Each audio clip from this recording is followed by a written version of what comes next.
이게 바로 공급망 재편입니다. 경제적 효율성과 상관없습니다. 오로지 누구를 믿고 누구를 못 믿고의 문제입니다. 그런데 믿음이라는 게 눈에 보입니까? 지금까지는 너무 수동적이었습니다. 미국이 무슨 얘기를 하느냐, 중국이 화를 내느냐 쫓아다니기가 바빴던 것 같아요. 지난 5년간. 제가 볼 때는 만약 현재 이런 상황이라면 서울대학교 법학전문대학원에서 국제법을 가르치고 있는 이재민이라고 합니다.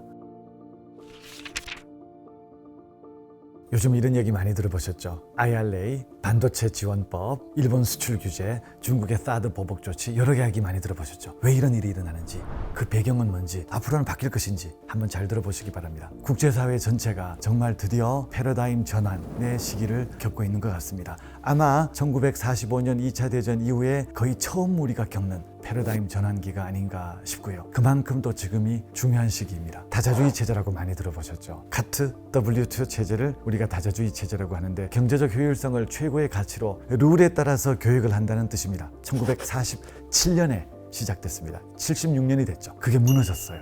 또는 한참 무너지고 있습니다. 그러다 보니까 많은 국가들이 어떻게 할까요? 장사는 해야 되겠고 규범은 없고 누구를 믿어야 될지 모르고 여러 가지 이유로 상대방의 교역 제한 조치, 수입 제한 조치를 취합니다. 바로 다양한 보호무역주의, 또 일방주의의 등장입니다. 중국은 중국대로, 미국은 미국대로 자기들이 희망하는 방향으로 새로운 룰을 만들기 위해서 지금 경쟁하고 있는 거거든요. 여러 국가들이 그룹핑, 나하고 가까운 친구들은 내 밑에 모여라. 미국하고 중국이 한국한테 우리한테 와라. WTO는 그렇게 모이지 말도록 하고 있어요. 그게 바로 비차별 원칙이거든요. 거기에 정면으로 반하는 이런 움직임들이 나타나고 있거든요. 지금 WTO 협정에 따르면요, 각국 정부가 보조금을 못 주게 되어 있어요. 이게 지금 무너졌습니다. 미국의 인플레이션 감축법을 우리가 IRA라고 하는데요. IRA는 보조금을 주기 위한 법입니다. 보조금을 주기 위한 법이 나와 있는데도 많은 국가들이 우리가 IRA 이야기를 할 때 보조금을 나도 더 주세요라는 얘기를 갖고 다투고 있지. EU든 한국이든 일본이든 미국이든 그 근본적인 규범, 보조금을 주면 안 된다는 그 규범에 대해서는 아무런 이야기가 없습니다. 이게 바로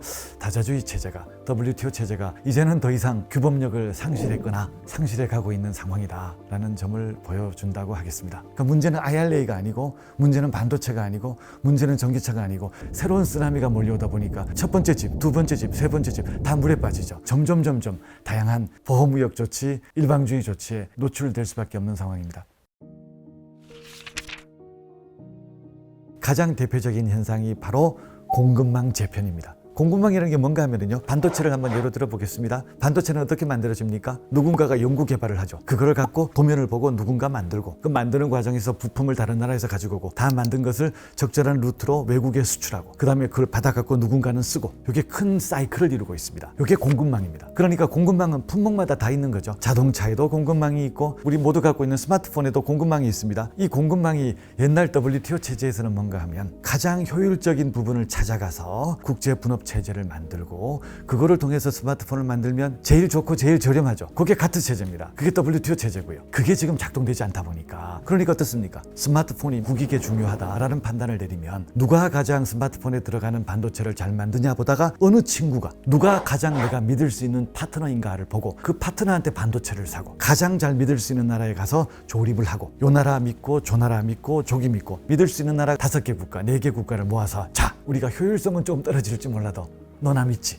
나도 너 믿어. 우리끼리 한번 잘해보자. 이게 바로 공급망 재편입니다. 경제적 효율성과 상관없습니다. 오로지 누구를 믿고 누구를 못 믿고의 문제입니다. 공급망 재편이 일어나면 여러 가지 새로운 상황에 적응하는 과정에서 비용과 시간이 든다는 부분은 아마 쉽게 이해할 수 있습니다. 그런데 가장 그 본질적인 부분은 경제적 지표, 객관적 지표라는 것은 언제든지 평가가 가능하니까 거기에 따라서 움직인다는 게 상당히 예측 가능성이 있죠. 그런데 가치가 들어가게 되면, 가치, 믿을 만한 친구, 믿음이라는 게 눈에 보입니까? 주관적 지표입니다. 이 주관적 지표로 이 복잡한 경제활동과 기업활동과 영업활동을 계획을 짜고 움직인다는 것은 상당히 어려운 일입니다. 아마 이게 축적이 되면 일부 국가가 때때로 이득을 보는 상황은 생기겠지만, 전 세계적 측면에서 보게 되면 후생 수준은 시간이 지날수록 점점 떨어질 수도 있다는 게 바로 이 공급망 재편의 가장 큰 도전 과제 내지 문제점이라고 볼 수 있겠습니다. 여러 국가들이 공급망 재편으로부터 피해를 봤지만 우리가 가장 타격이 큰 또는 노출이 큰 국가 중에 하나입니다. 우리가 가트 WTO 체제에서 가장 성공적으로 발전한 국가입니다. 164개국에서 지금 우리가 교역 규모가 6위에 올라 있는데요. 우리가 제일 잘하고 제일 특화되어 있고 가장 좋은 성과를 냈던 이 시스템이 지금 작동되지 않고 서서히 힘이 빠지고 있다는 것은 정말 국가적으로 눈물 날 정도로 안타까운 일입니다. 특히 우리가 우리 경제활동에서 교육이 차지하는 비중이 너무나 큽니다. 우리 GDP의 근 70%가 국제교육과 연관이 되어 있거든요. 내수시장도 작죠. 또 이제 공급망 재편의 핵심이 반도체, 또 자동차, 전기차거든요. 우리나라가 가장 잘하는 영역입니다. 핵심 항목에서 우리 핵심 기업들이 지금 거기에 걸려 있다는 게 바로 삐끗하면 그 타격이 2배, 3배, 4배로 더 증폭되어서 우리한테 다가올 수밖에 없다는 그런 부분들입니다. 다른 나라들에 비해서는 부정적 효과를 받을 가능성이 높다고 하겠습니다.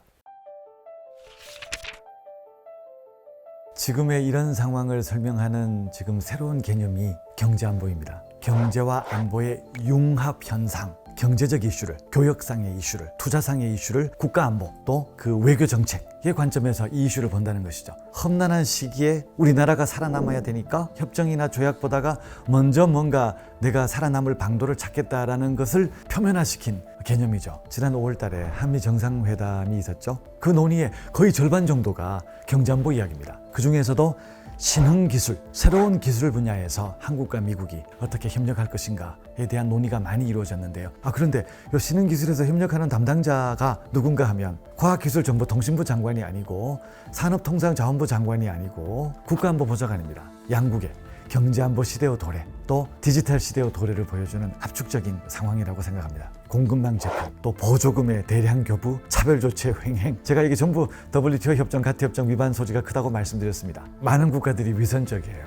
이 국가들이 조치를 시행하면서 내가 이게 위반임에도 한다. 그런 국가는 거의 없고요. 내가 이게 조치를 취하는 게 왜 WTO 협정에 합치하는지, 왜 가트 협정에 합치하는지 반복해서 설명합니다. 예를 들어서 국민의 생명, 건강, 환경 보호를 위해서는 차별 조치를 할 수 있습니다. 그랬더니 중국이 대만 파인애플이 뭔가 이 병충해가 있는 것 같은데 대만산 파인애플 수입 제한 조치를 취했거든요. 그러니까 미국이 우리 환경 보호를 위해서 미국 전기 자동차에는 보조금을 이만큼 주고 외국 전기 자동차는 우리가 확인이 잘 안 되거나 요건이 다르니까 보조금을 적게 주고 할 수 있는 거죠. 또 외국 상품을 막거나 수출을 막거나 할 때 국가 안보를 위해서 이 상품의 수출을 막아야 되겠다. 다양한 예외 조항들이 WTO 협정, 가트 협정들에 있는데요. 이거를 막 이리저리 갖고 와서 정당화를 하고 있는 내용입니다. 상대방 국가 입장에서는 더 화나죠.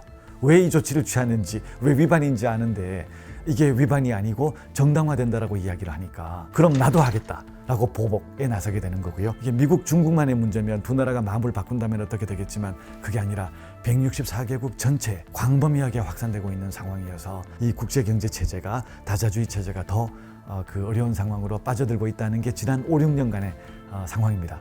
하나 우리가 기억해야 될 게 있습니다. 원래 처음에는 미국이 디커플링을 한다고 했거든요. 그럼 미국, 중국이 완전히 헤어지느냐? 그러면 우리는 미중 간의 선택을 해서 이제는 무조건 미국하고만 교역을 하고 중국하고는 하지 말라는 이야기입니까? 또 반대로 그러면 우리는 중국하고만 장사를 하고 미국하고는 하지 말아야 됩니까? 전혀 그렇지 않습니다. 지금 얘기하는 공급망 재편은 핵심 품목, 핵심 기술에 국한된 내용입니다. 다른 분야, 일반 분야는 아무 상관없습니다. 다만 이건 있습니다. 그 핵심 품목, 사실은 가만히 놓고 보면 그 파급력은 전 산업 영역에 장기적으로 전부 파급 효과가 있는 영역이긴 합니다. 그래서 이 개념을 논란이 많으니까 명확히 하기 위해서 그 용어가 바뀌었습니다. 디커플링이 아니라 디리스킹이다. 갈라서는 건 아니고 위험이 있는 영역에서만 우리가 적절히 통제한다는 개념이거든요. 많은 사람들이 그 개념을 쓰고 있습니다. 지난 한 4, 5년간 경제안보 이슈, 공급망 이슈에 수많은 국제회의, 국내 회의에 많이 가봤습니다. 큰일 났다. 어떻게 해야 될지 모르겠다. 그 다음 결론은 우리 조심하자. 한국 입장에서. 미국도 잘 지내고 중국도 잘 지내고 뭐 이런 식의 논의가 이제 진행되고 결론이 도출되는 게 대부분이었습니다. 여러분 느끼셨겠지만 별 답이 안 되죠. 제가 볼 때는 만약 현재 이런 상황이라면 좀 더 적극적으로 이런 흐름에 우리의 입장을 반영하고 뭔가 우리 이득을 챙기는 게 필요하다고 생각을 합니다. 다른 나라가 공급망 재편을 희망하니까 우리는 그냥 쫓아간다. 그 나라가 큰 나라고 그 나라가 힘이 세니까 그렇게 해서는 아마 우리 이익을 챙기기 힘들고요. 또 그 나라도 우리가 필요하니까 우리한테 공급망 재편에 참여하라고 이야기하지 않겠습니까? 공급망 재편은 정말 그 나라가 이게 이게 없으면 작동이 안 되는 뭔가 핵심 기술과 핵심 품목과 핵심 서비스가 있어야 그 공급망 재편에 끼워주거든요. 이왕 공급망 재편을 하는 것이면 우리 목소리가 반영된 공급망 재편을 해야 된다. 지금까지는 너무 수동적이었습니다. 미국이 무슨 얘기를 하느냐, 중국이 화를 내느냐, 그것만 온 레이더를 갖고 이렇게 쫓아다니기가 바빴던 것 같아요. 지난 5년간. 그렇게 해서는 문제 해결이 되지 않고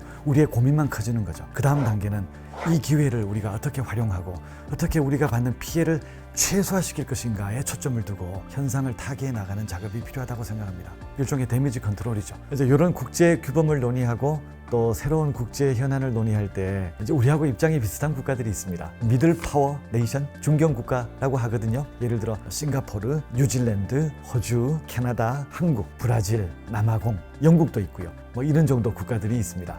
이런 국가들이 힘을 합쳐서 이슈별로 같이 목소리를 내면 이 큰 나라들이 자기들이 원하는 룰을 만들고 자기들의 국익만을 추구하는 정책을 택하고 그거를 통해서 다른 나라들의 피해를 방조하고 뭐 이런 상황들을 통제해서 조금이라도 뭔가 합리적인 생각을 하도록끔 이끌어가는 이 분위기 메이커를 한다는 차원에서는 이 미들 파워 국가들의 결집이 필요하다고 생각합니다. 그래서 최근에 우리하고 호주하고 협력을 많이 하고 있고요. 한국하고 또 싱가포르도 여러 면에서 새로운 협력을 많이 하고 있는데요. 중요한 의미가 있다고 생각합니다. 복잡한 여러 현안들을 해결하는 첫 출발점이 될 수도 있기 때문에 그러합니다. 이 시스템이 바뀌고 제도가 바뀌고 패러다임이 바뀌는데 거기에 대한 대응은 아직 우리는 옛날식으로 대응하는 것 같아요. 입시 제도가 바뀌었는데요. 완전히 옛날 그 과목을 갖고 입시 공부를 시험 공부를 하는 거하고 마찬가지거든요. 당장 어떤 일이 생기면 수출이 늘어났다, 수입이 줄어들었다 그렇게 평가하는데요. 그거는 WTO 제재에서 우리 국익을 평가하는 기준이었죠. 근데 지금은 그 플러스 새로운 경제안보 환경에서 변화가 우리 국익에 얼마의 플러스와 마이너스를 가지고 오는지에 대한 새로운 조망, 입체적 평가가 필요하거든요. 지금 우리는 단기적인 손해, 단기적인 피해에 너무 집중해서 거기에 때로는 크게 좌절하고 크게 용기를 얻고 하는 것 같아요. 일희일비하지 말고 장기적 관점에서 우리 국익을 평가하고 이를 통해서 현재 진행되는 공급망 재편, 경제안보 논의에 우리 주도로 적극 참여하는 게 앞으로 우리가 해야 될 중요한 숙제라고 생각합니다.